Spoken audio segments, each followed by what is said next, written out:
That was terrible. Anyways, hey guys, how's it going? It's your boy Pappy Mimo, and today I'm going to be reacting to Why Do I Need Jesus? Now, this was requested by my boy Nee, and someone on one of my last videos said, this is the last time. If you keep doing Christian videos, I'm unsubscribing. So, from that comment, I decided more Christian videos. So, this video is called Why Do I Need Jesus? And I definitely like to see what it has to say. Let go. The Gospel Message. The Bible describes God and heaven as holy. Holy just means perfect. Now, it's really important to understand that God can't let anything imperfect into heaven. Otherwise, it just wouldn't be heaven. The Bible Exactly. also says that all of us have a body and a soul. At death, our body is either buried or cremated. But our soul, which is the real you, lives on forever, either in heaven or hell. So unfortunately, we've got a bit of a problem because the Bible says that if we've broken just one of God's laws, for example, if we've lied once, cheated once, hated once, just once, like we all have, let's be honest, then our soul becomes imperfect and we cannot enter heaven. Do you know anyone who has never broken any of God's law? Raw. You see, the thing is, yeah, I already know what this guy is saying. But having it explained to me again and again and again just affirms it, like... The answer's obviously no. So here's our problem. All people have broken God's laws. Therefore, all people have imperfect souls. So if at death your soul could either go to heaven or hell, but to get to heaven, you must have a perfect record, and none of us have one, then sadly all of us must be headed for hell. Now that might seem harsh, and you might ask the question, how could a loving God create a place like hell? Got that question a lot of times. Oh, I love this video. Little and send someone. So let's look at it this way. Think of someone you love very much. Now imagine that person is brutally murdered. The police catch the murderer, and the murderer pleads guilty in court. But to your horror, the judge says, this is a really bad thing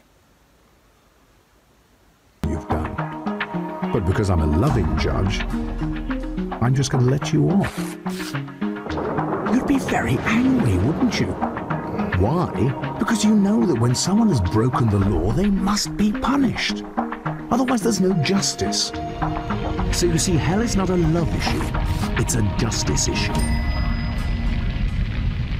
Let's consider 3 questions to help us understand why there's got to be this place called hell.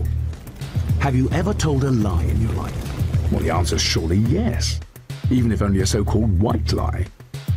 If you've lied once, then you're guilty of being a liar. Have you ever taken anything that's not yours? Yeah. For example, have you ever gone to work late or left early and got paid for it? Have you ever used the boss's telephone or photocopier without asking permission?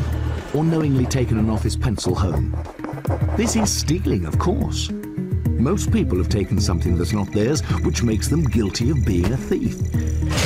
Now, do you think that God is going to let a bunch of thieving liars like us into heaven? Not likely, because if he did, he'd be the same as the unjust judge who failed to punish the murderer of the one you love. We can't have it both ways. But many people say, wait a minute, I'm a good person. And there's a big difference between lying and stealing and murder.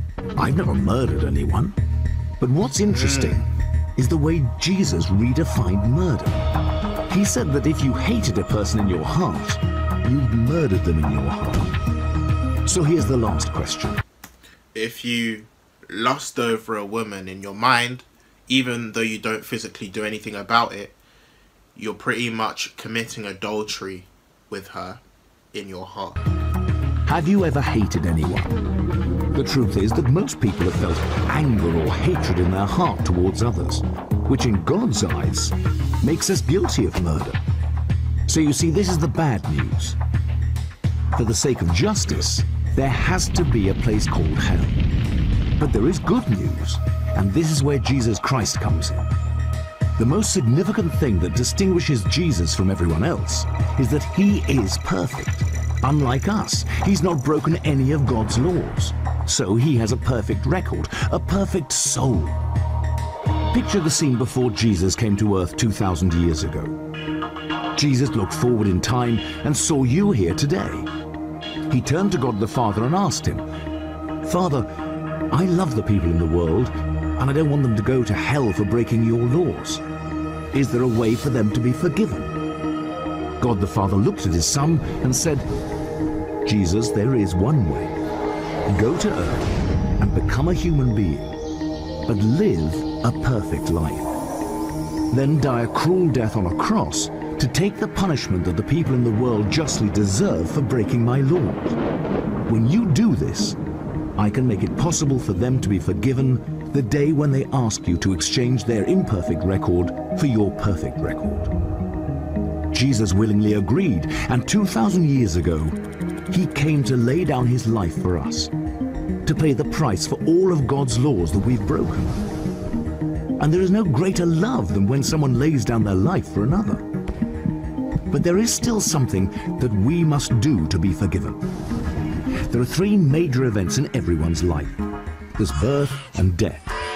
Ultimately, we have no control over these. But the third major event is the day when we ask Jesus to forgive us. The third, it depends actually. Some people won't ask for the third thing. When we ask Jesus to give us his perfect record. Now, there are some popular misconceptions about this. But in the Bible, God's gift of forgiveness is clear. We're not forgiven by being christened or baptized or confirmed. Not even by praying occasionally or going to church, or by believing in God, or by trying to be good. These are all good things, but none of them give us forgiveness. Jesus said that there are two things that we must do to be forgiven. The first is that we must be willing to turn away from anything we know is wrong in our life and say sorry to Jesus. Now notice the word willing. There may be some things in your life that you feel powerless to give up in your own strength, like addictions or habits or other complicated... Oh, habits, addictions, oh my days. These ones are the worst ones, like... things. That's okay, because God will help us as long as we're willing and want to turn away from those things. The second thing we must do is surrender to Jesus. Now, surrender means this. If God made you and the entire universe that surrounds you, don't you think he deserves to be the central person in your life? Surrendering to Jesus is when we acknowledge him as our Savior and humble our lives to him in service. When you were born, it's as though God opened a book about your life. Now bear in mind that God sees everything you do. He knows every attitude, every thought, every motive, and every action. Every time we break just one of God's laws, it's written down in that book. You can imagine that by the end of our lives, there's a whole library written against us. But when you turn and surrender to Jesus, something incredible happens. It's like Jesus takes your book and stands at the top of a cliff and tears out all the pages, the whole record of the things you've done wrong, and he throws them into the deepest sea. He promises to never remember those things again. Jesus then takes a copy of his perfect record, which you've asked him to give you, and he places it inside the cover of your book with your name on the spine. That book is then stored like a precious library book in heaven. The miracle is that your book is not touched again between the point that you ask Jesus to forgive you and death, even though in that time you may make mistakes and break God's laws again. Becoming a Christian doesn't instantly make you perfect, nor does it mean that you can say a quick prayer and return to your old ways. Remember, God forgave you forever when you asked for Jesus' perfect record. All he asks is that you surrender everything to him and let him daily refine you from your wrongdoing. When you die, you will go before God on Judgment Day, and God will command his angels to get your book. He'll look inside that book and say, "This person was perfect." You will probably say to him, "No, I wasn't. I broke your laws. Don't I justly deserve to go to hell?" And Jesus will say to you, For the sake of justice, you do deserve to go to hell. You did break my laws, and some you broke many times. But you, my beautiful child, have my perfect record, which I gave you when you turned and surrendered to me on earth, and I forgave you. Welcome to heaven. Got a bit emotional, man. This video makes me emotional, man. I don't cry. That is why Jesus is so amazing. He made it possible for everyone in the world, regardless of what mistakes we've made, to be forgiven and to one day enter heaven. But say you never turned and surrendered. Think about what would happen. When you die, you'll go before God at judgment, and God will say to you, "I'm sorry, I can't let you enter heaven. I have to send you to hell. You never asked me to forgive you. I loved you so much that I tried 6 ways to get through to you. First, I died on the cross to take your punishment. Second, someone explained to you in a simple way that you could be forgiven. Third, there were churches throughout the world. Some were good and some I was ashamed of. You could have found the good ones. Fourth, I gave you a conscience so you could tell right from wrong. Fifth, I created a world around you that was so awesome. How could you not wonder about me? And finally, I rose from the dead to prove that I was God and that everything I said was true. But you still did nothing. I'm sorry, I can't let you enter heaven. I have to send you to hell. So how about you? If you die tonight, where will you go? Remember, to get to heaven, you need a perfect record, which you could never have. You see, it just needs to be explained, like, so simply sometimes. Like, it's not this complicated religion. I mean, when you do read the Bible, there are things which you will read and you'll be like, what does this even mean? This is confusing to me. But it's like, God has already figured it all out for you. All you need to do is just be willing to do it. Like, unless you ask Jesus to give you his. To receive this free gift, you only have to do 2 things. First, be willing to turn away from the wrong in your life. And secondly, surrender to Jesus. Unless you do these 2 things, it's impossible to be forgiven. And at death, it's impossible to get into heaven. Which is so sad.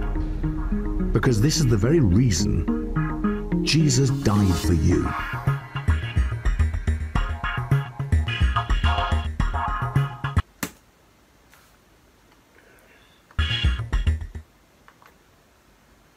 wow.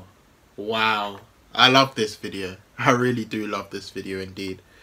It's crazy, man. Like, do you know what I mean? I'm literally speechless and I have no words to say. It's very refreshing to me to just hear that message again and again. This is one message I'll never get tired of. Like, it's the reason I don't lose hope. Because at the end of the day, if I was preached any other type of gospel, I would still be the way I was a year ago. I just wouldn't give a regard for anything because really and truly I'd already broken the law. I'd already made a mistake.